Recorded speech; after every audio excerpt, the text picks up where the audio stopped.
Yet another day in crazy land has passed.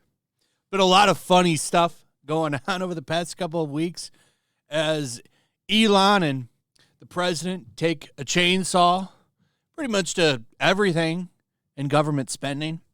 And people are getting really upset about it. I don't know why.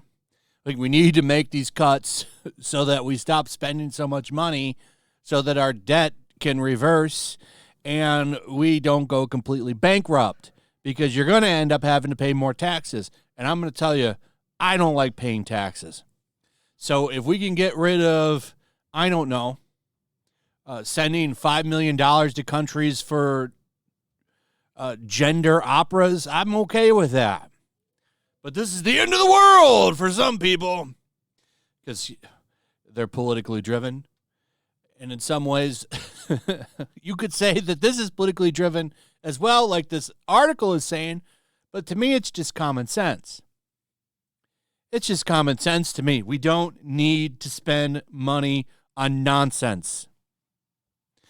And if we're going to spend money, we should keep it spent on the American people, not sending all kinds of gender nonsense to all of these countries and a lot of other things that I'm sure are going to come out. I can't wait for Doge to go through more of these government areas and cut this debt down. Now, the reason I have this article pulled up is because Ron Howard shared it.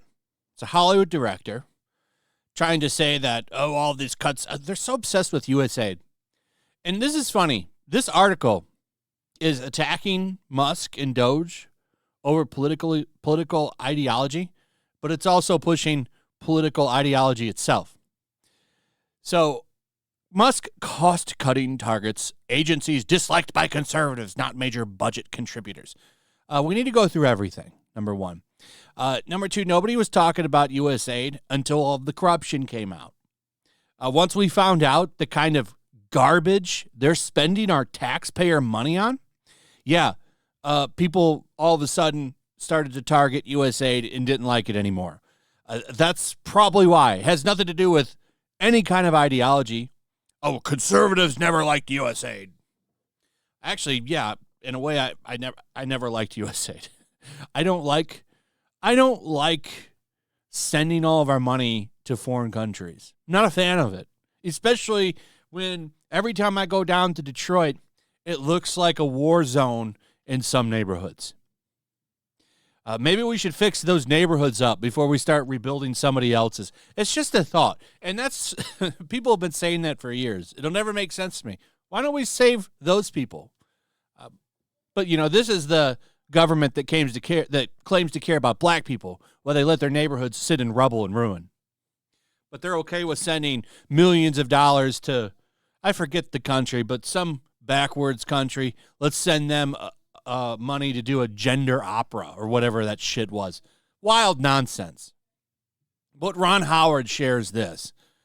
This is just basically some long cry fest about cutting Doge cutting USAID and a bunch of this other nonsense. Well, it's only hit $37.69 billion so far of the 2 million target. Well, we got to start somewhere, idiot.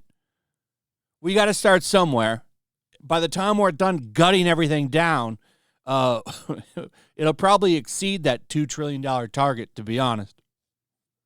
But let's get into what's going on here. Why are a lot of these Hollywood people shaking? Probably because, well, Trump's FCC chief, Brendan Carr, plans on probing Comcast and NBC over DEI policies, promoting discrimination. Time's up. Time's up on this nonsense where we openly discriminate against white people and men, which should be against the law, but for some reason has been given a pass. Everybody should apply, and the best person should get the job. No matter who they are, the best person should get the job. Facts. You're never going to be able to convince me why the best person should not get the job. Oh, well, so it's a white man. That's the best person for the job. that's the best person for the job. And it's the same if it was like a black dude. If that's the best person for the job, that's the best person for the job. It should not be based on characteristics. Federal Communications Commission FCC Chairman Brendan Carr on Tuesday opened an investigation against Comcast and NBC Universal for its promotion of diversity policies, or what he called invidious forms of discrimination. But all of that, ladies and gentlemen, that's just the tip. Here's the big bombshell that's about to come. And I have to be careful how I talk about this. Last time I talked about this, I got in a bit of trouble on YouTube. But there's a certain list that Hollywood does not want to get out. And apparently, that's coming. They're saying if Kash Patel is confirmed, the head of the FBI, which will likely happen, within the next week or so, you're going to see a lot of stuff come out. More Kennedy files on the former president and the senator. And talking about UFOs, stuff like that. I'm getting a little tired of that song and dance. Are we going to ever get anything good that comes from that release? But none of that will compare to the bombshell of this list. And if that comes out, if that gets declassified, you're going to see, you are going to see perhaps the biggest shit show you've ever seen. I wonder if people will cash out and leave the country because they'll be done. If you are a Hollywood star, and there's a lot of them that are on that list, I think, you're in some deep, deep shit. I wonder how that's going to work out for some people. They're very afraid of this coming out. So I am anxiously awaiting this. I hope this happens. Now, here are some caveats. They're saying it's not clear if the client list is going to be from his black book or if it's going to be copies of things that have been public in court hearings. There's already some big names on there. They put the current president on there.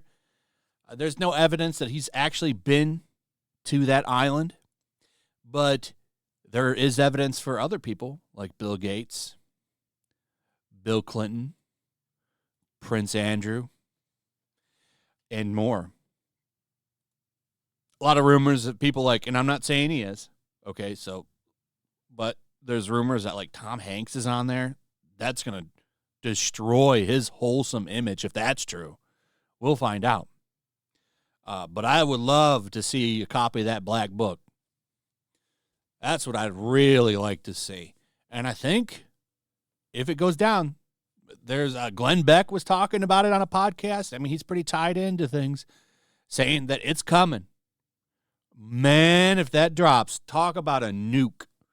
Trump's going scorched earth, putting all this shit out there. I love it. I think he's going through the money, getting that swamp drained, putting all this classified stuff out there. If this comes out, that's going to be a huge nuke on the elite because a lot of them are on there. A lot of the elite are into just nasty shit. So it would be great to see this come out and see a lot of that get exposed. I think you could see a lot of meltdowns over this, even get talk like they're already melting down over it. This the discussion of this. Isn't that funny though? Like we go through all these court proceedings with I forget the name of his personal assistant, Maxine Gwenwell, was that her name? All that gets locked down. We're not allowed to see it. All that's done to protect people with a lot of money and a lot of power.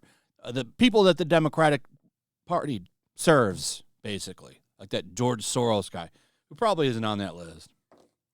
He can pay for them to come to him. So we'll see what happens with this, but this is going to be really interesting. I'm very excited about the possibility of this coming out. And I think if Kash Patel gets nominated, these are all coming out, which makes me wonder if they'll nominate him. I hope he does get put in. I want to see all of this come out. Anyway, that's pretty much it. Let me know what you guys think about all this in the comments below. Also, if you would, please like, subscribe, share the video. Make sure you're still subscribed. Hit that notification bell, and we'll see you on the next one. Peace.